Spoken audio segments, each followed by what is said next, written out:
You are listening to PastThink.com audiobook. Please like and subscribe, thank you. 95. Falsely assuming true form, the jade hare's caught. True Een returns to the right to join numinous source. 1. We tell you now about that Tang monk, who dolefully followed the king into the inner palace, where he heard the loud noise of music and drums and encountered strong whiffs of rare perfume. Lowering his head, he dared not look up at all. Pilgrim, however, was secretly delighted. Perched on his master's Virokana hat, he exercised his magic perception, and stared everywhere with his fiery eyes and diamond pupils.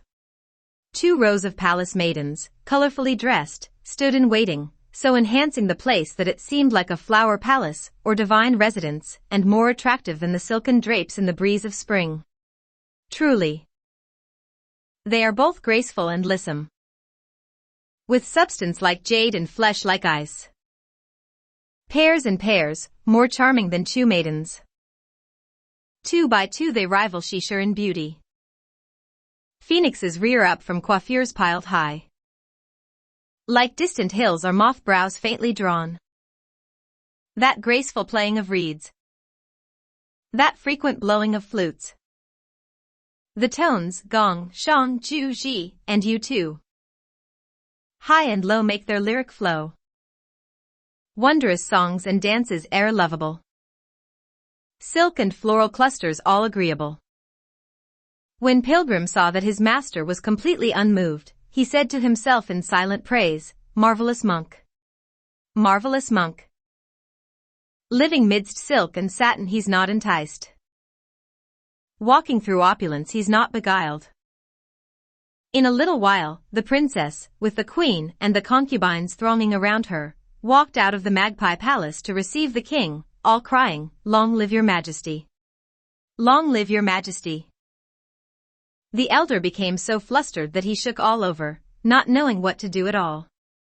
Pilgrim, on the other hand, at once perceived that there was a slight manifestation of monstrous aura on top of the princess's head, although it did not seem too virulent. He quickly crawled near his master's ear to whisper, "Master, that princess is a false one." "If she is not a true princess," said the elder, "how can we make her reveal her true form?"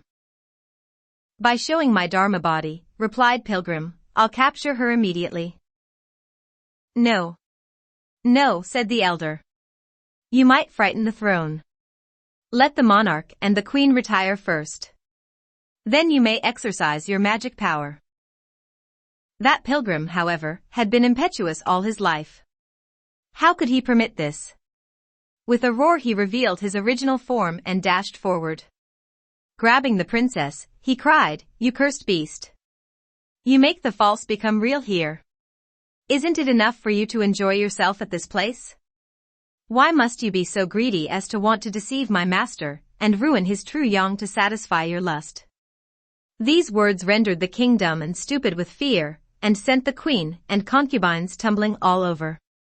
Every one of those gaily attired girls and palace maidens darted east and west, fleeing for her life. This was what their condition was like.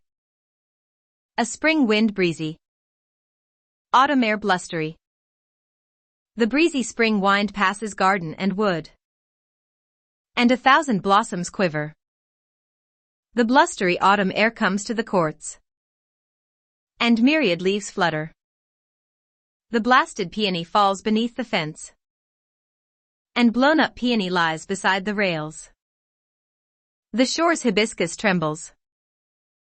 The steps' chrysanthemum heaps up. The pyrus turns feeble and sinks to the dust. The rose, still fragrant, lies in the wilds. The spring wind severs the lotus stalks. The winter snow crushes the plum's young buds. Pomegranate petals scatter east and west in the inner palace. Willow twigs by the shore dangle north and south of the royal mansion. In one night a wild storm of wind and rain does with dying redness the landscape stain. More flustered than ever and shaking all over, Tripitaka embraced the king, and said only, "Your Majesty, please don't be afraid. Please don't be afraid. This is how my mischievous disciple must work his magic power to distinguish truth and falsehood. We tell you now about that monster spirit who saw that things were going badly. She struggled free, ripped off her clothes, and flung away her earrings, bracelets, and jewels. Dashing into the shrine of the local spirit at the Imperial Garden, she took out a short, pestle-like club, turned and struck madly at Pilgrim. Pilgrim caught up with her and faced her with the iron rod. The two of them, screaming and shouting, started a battle in the garden, which continued in midair when both of them displayed their magic powers and mounted cloud and fog. In this very conflict, the golden-hooped rod has both name and fame. But a club like a pestle no one knows. One seeking true scriptures has reached this place. One for love of strange blossoms has come to stay. The fiend, long knowing of the Tang sage monk, desires to unite with his primal sperm, abducting the true princess the year before. She took human form as the king's beloved. The great sage now perceives her monstrous air. He would save life by making known the truth. The short club works violence, bashing the head. The iron rod with power hits the face. Loud and boisterous the two of them fight, as mist and cloud remove the sun from sight. As the two of them waged a fierce battle in midair, they filled the populace of the whole city with horror and terrified the officials of the entire court. Supporting the king with his hands, the elder could only say, "Please don't be afraid. Please tell Our Lady, the Queen, and the rest not to fear. Your princess is actually someone specious who has taken on the true princess form. When my disciple captures her, you will know the difference." Several of the more courageous palace ladies took the clothing and jewels to show to the queen, saying, "These were worn by the princess. Now she has abandoned everything. Stark naked, she is fighting that monk in the sky. She must be a monstrous deviate." By then the king, the queen, and the royal concubines had grown calmer and began to stare at the sky. We shall leave them for the moment. We tell you now about that monster spirit who battled the great sage for half a day, and they fought to a draw. Tossing the rod up into the air, Pilgrim cried, "Change." The single rod changed into 10 rods, the 10 became 100, and the 100 turned into thousands. Like slithering snakes and gliding dragons in midair, these rods madly attacked the monstrous deviate. Completely flustered, the monstrous deviate transformed herself into a clear breeze and fled toward the region above the blue sky. Pilgrim recited a spell, which reduced the iron rods to a single piece, before mounting the auspicious luminosity to give chase. When they approached the West Heaven Gate, they could see gleaming banners fluttering. "Those guarding the Heaven Gate," shouted Pilgrim, "block the monster spirit. Don't let her escape." The Devaraja Dh0 Tara indeed led the 4 grand marshals Pang, Lu, Go, and Bai to bar the way, each wielding his weapon. Unable to proceed, the monstrous deviate spun around and began to battle with Pilgrim once more, brandishing her short club. As he wielded his iron rod to meet her, the great sage stared at the club and saw that it was thick on one end and thin on the other. It resembled, in fact, a pestle used for hulling grain. "Cursed beast," he cried. "What sort of weapon is that you have there that you dare oppose old monkey? Submit at once, lest one blow of my rod smash your skull." Clenching her teeth, the monstrous deviate said, "So, you don't know about this weapon of mine? Listen to my recital. This divine root's a piece of mud on jade. Its form cut and polished for countless years. I owned it already when chaos parted. 'Twas my possession when the world began. No mortal thing could with its source compare. For its nature came from heaven above. Its golden light frame with 4 signs accords. With 3 primes 3 fused with 5 phases breaths. In Toad Palace for it has long stayed with me. A frequent companion by Kasha Hall. For love of flowers I came down to earth. And went to India, posing as a girl. I shared the king's joys with no other wish. then wedding the Tang monk to seal my fate. How wicked you are that you wreck our match. So savage that you hunt me down to fight. This weapon of mine has tremendous fame, surpassing greatly your golden hooped rod. A pestle for herbs in vast cold palace. 5. Its one blow will send one to yellow spring. On hearing this, Pilgrim laughed scornfully and said, Dear cursed beast. If you had lived in the Toad Palace, you couldn't be ignorant of old Monkey's abilities, could you? And you still dare take a stand here? Reveal your form and surrender at once, and I'll spare your life. I recognize that you are the Ban Horseplague, said the fiend, who greatly disturbed the Celestial Palace 500 years ago. I should defer to you, I suppose. But ruining one's marriage is an act of bitter enmity like murdering one's parents. Neither reason nor sentiment would allow me to give in, and that's why I'm going to fight you heaven-defying Ban Horseplague. Now, those 3 words, Ban Horseplague, were most irksome to the great sage. When he heard them, he became enraged and immediately raised his iron rod to strike at her face. The monstrous deviate wielded her club to meet him, and right before the West Heaven Gate they locked in savage combat once more. In this battle, the golden hooped rod, the pestle for herbs, 2 weapons divine formed a worthy match. That one for marriage descended to earth. This one protecting the Tang monk arrived here. The king, actually, was not quite upright. His love of flowers won a fiend's delight, and brought on this moment a bitter fight. Both parties stirred to stubbornness and hate. They charged and sallied to see who would win. With taunts and slurs they waged a war of words. The mighty pestle was rare in the world. The rod's divine strength had e'en more appeal. Golden beams flashing lit up heaven's gate. Cold mists lambent spread throughout the earth. They fought back and forth for over 10 rounds. The monster, growing weak, now lost her ground. That monster spirit fought more than 10 rounds with Pilgrim. When she saw how taut and fast was the style of the rod, she realized that it would be difficult for her to prevail. After one feeble blow with her club, she shook her body, and changed into myriad shafts of golden light to flee toward the south. The great sage gave chase, and they suddenly reached a huge mountain. The monster's golden light lowered and entered a mountain cave, completely disappearing from sight. Fearing that she might sneak back to the kingdom to harm the Tang monk, Pilgrim took careful note of the shape of that mountain before reversing the direction of his cloud to return to the kingdom himself. This was about the hour of the monkey. The king, tugging at Tripitaka, was still shaking all over. Sage monk, please save me, was all he could say. Those concubines and the queen, too, were quite apprehensive when they saw the great sage dropping down from the edge of the clouds. Master, he cried, I'm back. Stand still, Wukong, said Tripitaka, and don't alarm his majesty. Let me ask you what, in fact, has become of the princess?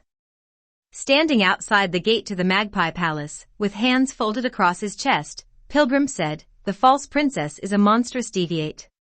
At first I fought with her for half a day. When she found that she could not prevail, she changed into a clear breeze and fled toward the gate of heaven.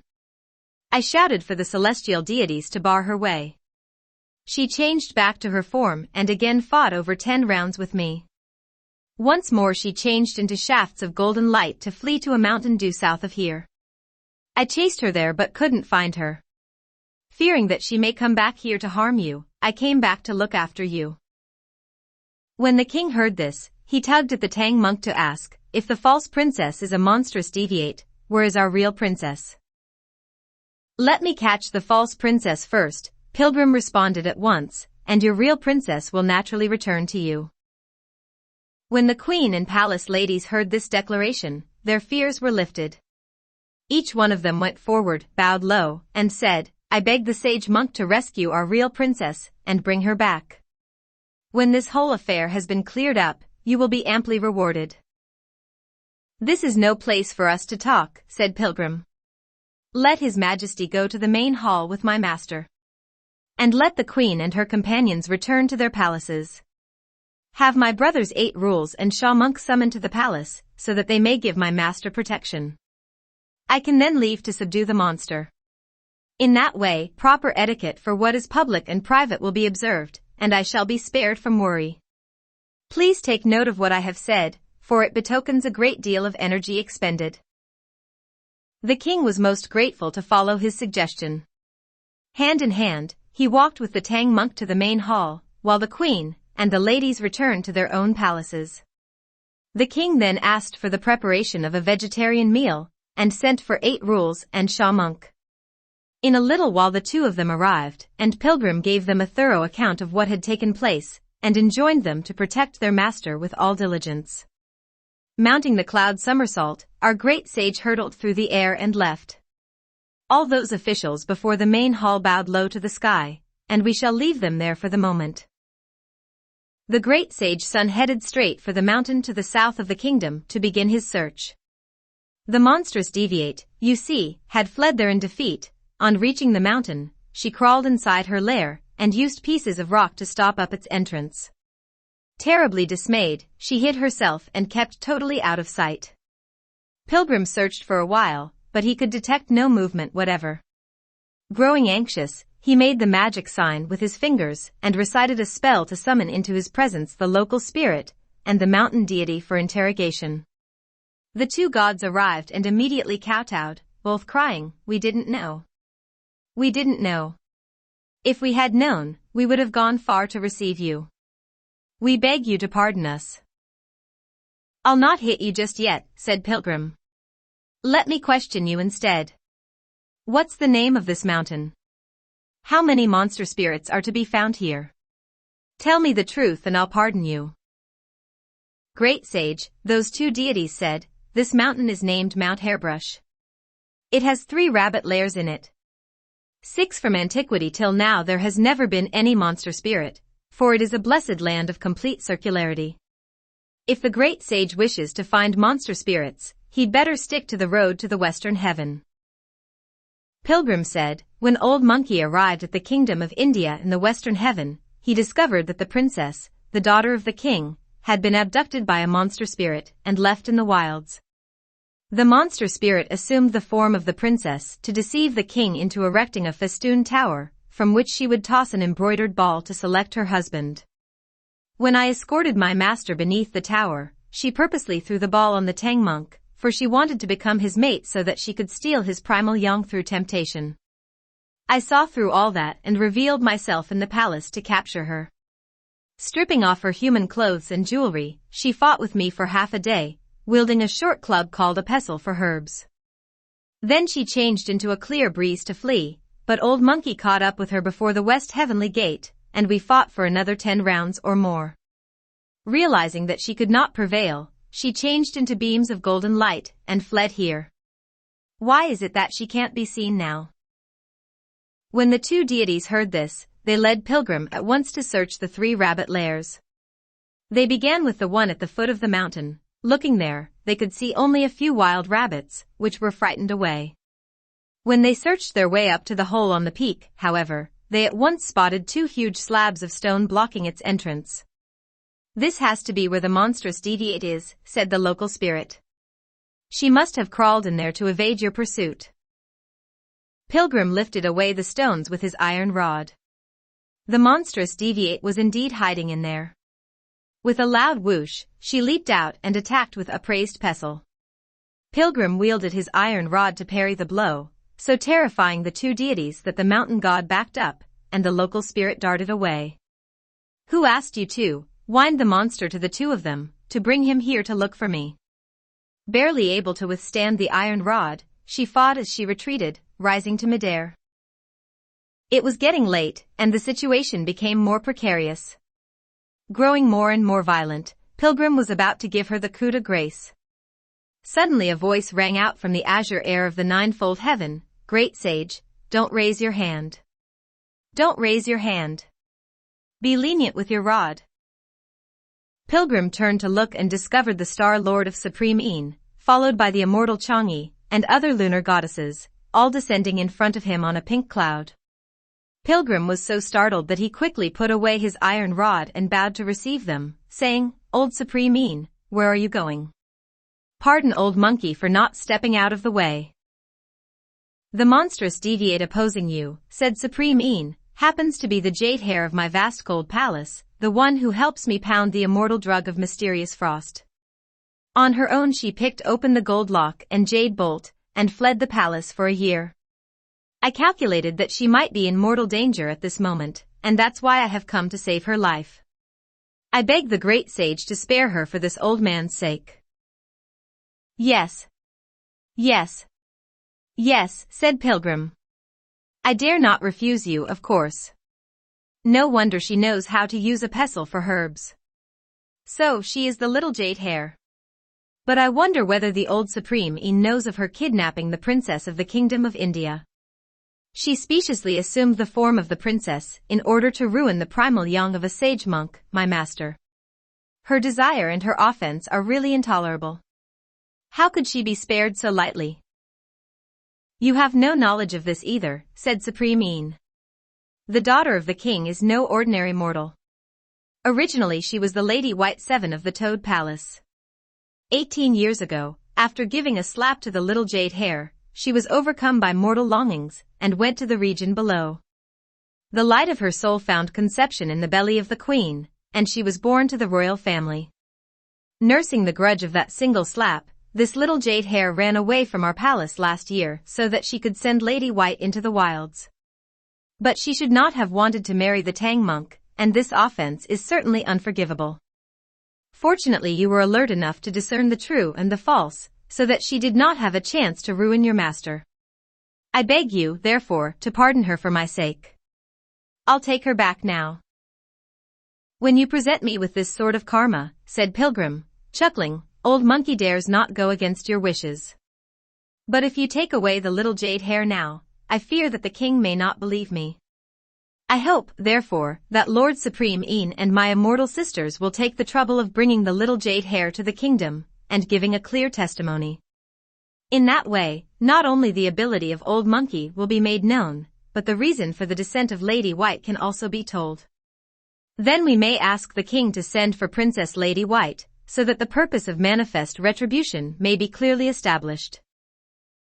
Consenting to what he said, Lord Supreme Een pointed at the monstrous deviate and snapped, "Cursed beast. Aren't you returning to what is right?" Rolling over on the ground, the little jade hare revealed her true form. Truly she has sharp teeth and divided lips, long ears with little hair. Her body is a ball of fur like jade. She can fly through mountains with paws outstretched. The creamy straight nose seems brightly frosted or thickly powdered. The shining red eyes can rival Ian white snow dotted with rouge.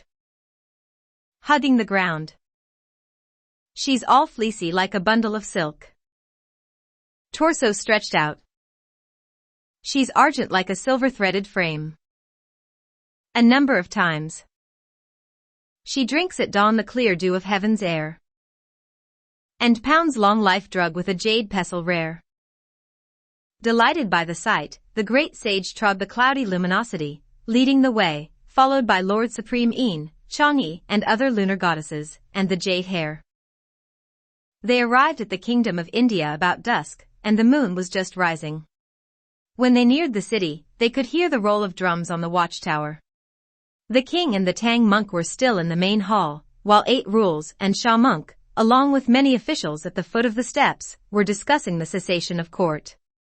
They saw a glowing sheen of colored mists approaching from due south, its luminosity making the whole place bright as day. As they stared into the sky, they heard the great sage Sun crying out in a loud voice, "Your Majesty of India, please ask your queen and concubines to come out and look. Beneath this treasure canopy is the Star Lord of Supreme Een, and the immortal sisters on both sides of him are the lunar goddesses, and Chang'e.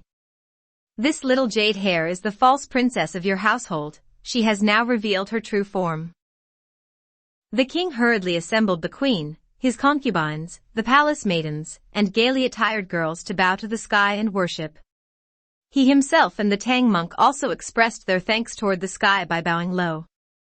All the households in the city also set up incense tables and kowtowed, chanting the name of Buddha. As they looked up into the air, Zhu 8 Rules was moved to lust.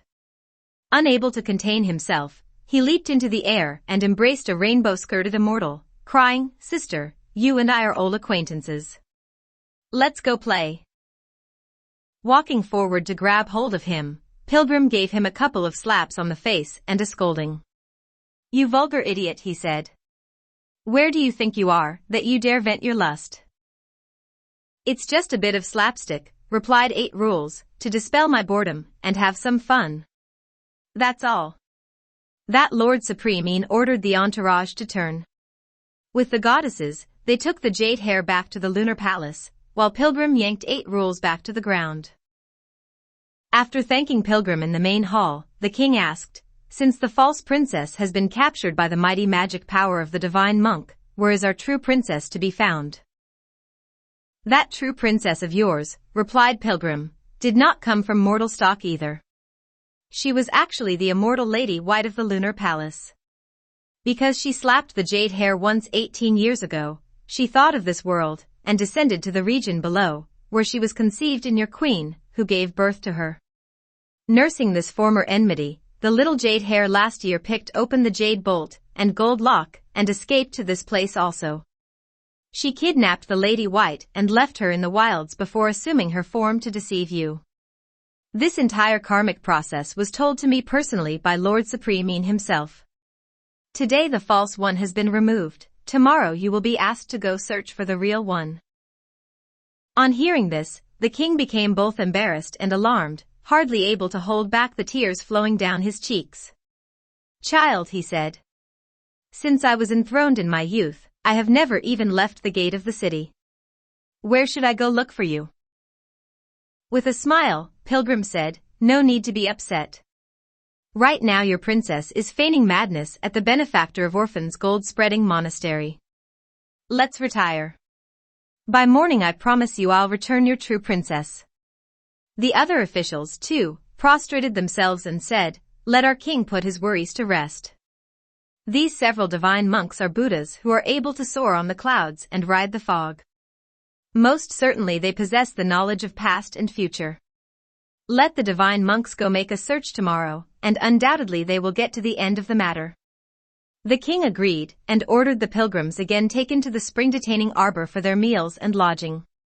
By then it was almost the hour of the second watch. Truly, the moon is fair, the copper pots mark their times. As wind wafts the tinklings of golden chimes. Spring has half faded and the nightjars weep. Petals shroud the path for the night is deep. An idle swing the royal garden shades. The silver stream a jade blue sky invades. None walks the streets or visits the bazaars. When night's aglow with a sky full of stars. They all rested that night, and we shall leave them for the moment. Because his demonic aura had been dispelled, the king's energy revived during the night.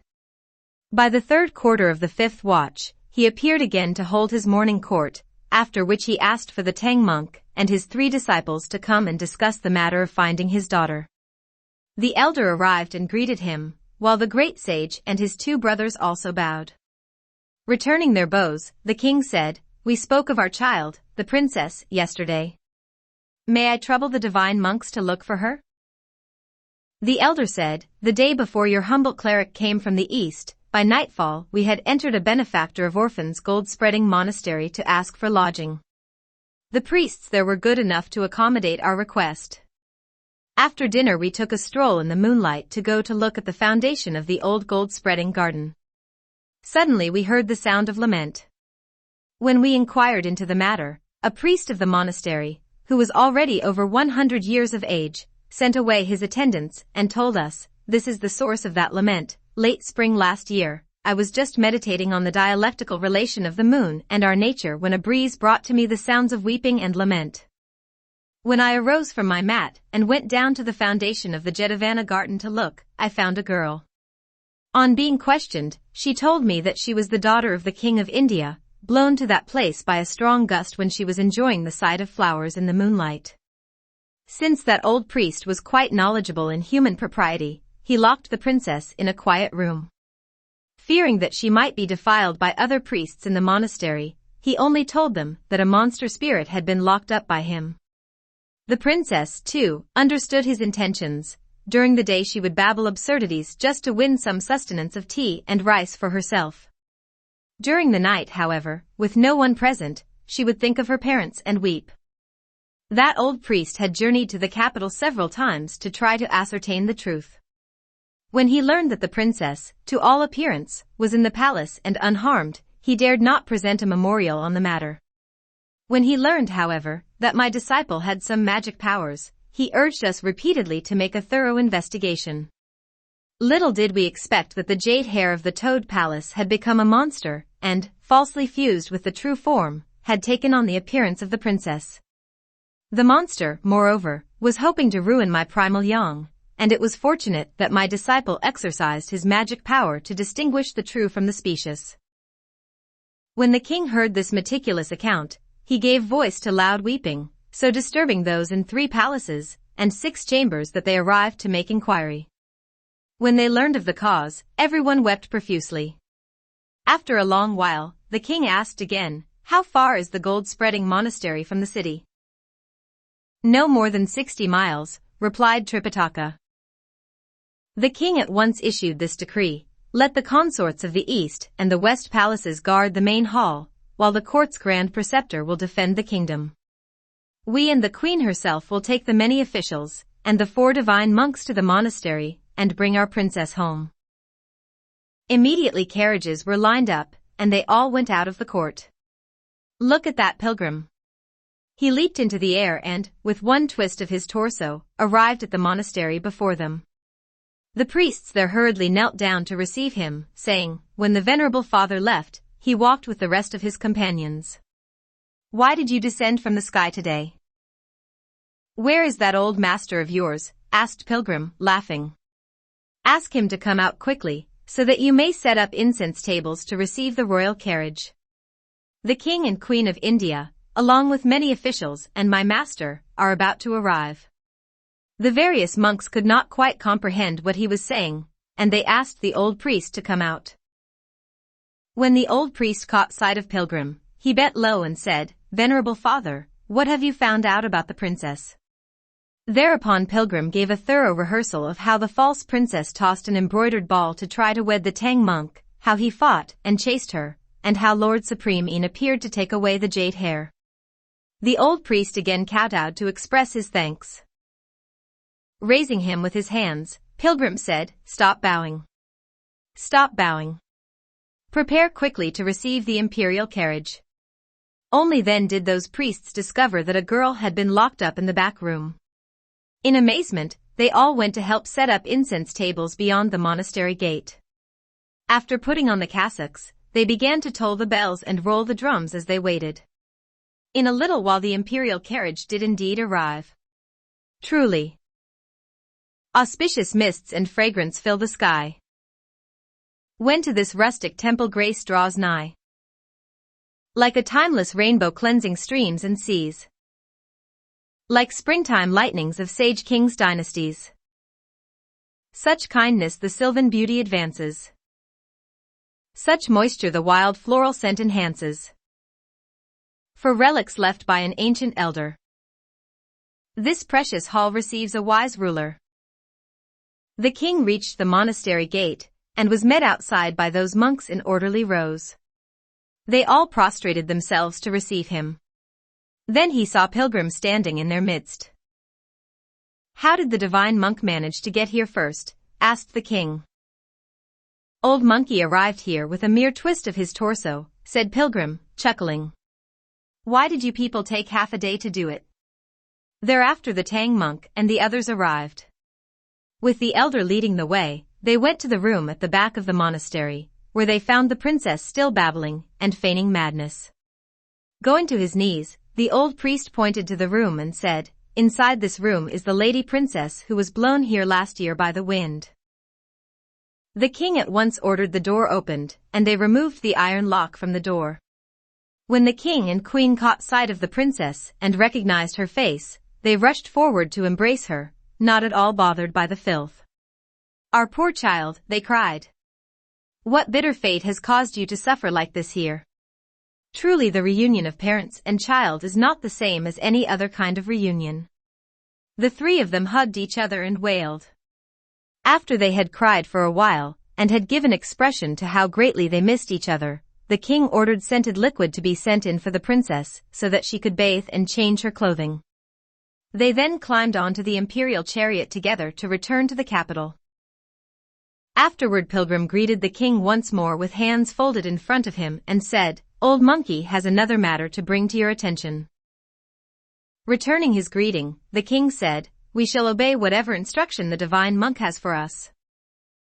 Pilgrim said, "They told me that in your mountain here, the one named 100 Legs, there are centipedes that have become spirits recently and have harmed people during the night.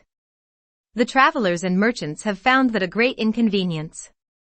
Since roosters are the natural foes of centipedes, I think you should select 1,000 huge roosters and scatter them throughout the mountain, so that these poisonous insects will be eliminated. You should change the name of this mountain also, and you should bestow a building decree to this monastery as a token of your gratitude for this monk's care for the princess." Exceedingly pleased, the king immediately sent officials into the city to fetch the roosters. The name of the mountain was changed to Precious Flower. The Bureau of Labor was told to provide the necessary materials for the repair and renovation of the monastery, and its name was changed to the Royal Benefactor of Orphans Gold-Spreading Monastery of the Precious Flower Mountain. The priest was appointed a monk official, with the perpetual title of patriotic, and an official salary of 36 stones. The monks, after giving thanks, saw the imperial carriage return to court, where the princess entered the various palaces to be reunited with her kinfolk. Large banquets were prepared for celebrating her homecoming and reunion with her family. The king and his subjects also joined in the revelry, drinking and feasting all evening. The next morning the king issued the decree for portraits to be made of the 4 sage monks and mounted in the Chinese and barbarian loft. The princess, with fresh clothing and makeup, was asked to come out to thank the Tang monk and his 3 disciples once more for her deliverance. After that, the Tang monk wanted to take leave of the king to journey westward, but the king, of course, refused to let them go. Again they were fated for 5 or 6 days, thus providing excellent opportunities for our idiot to stuff himself repeatedly.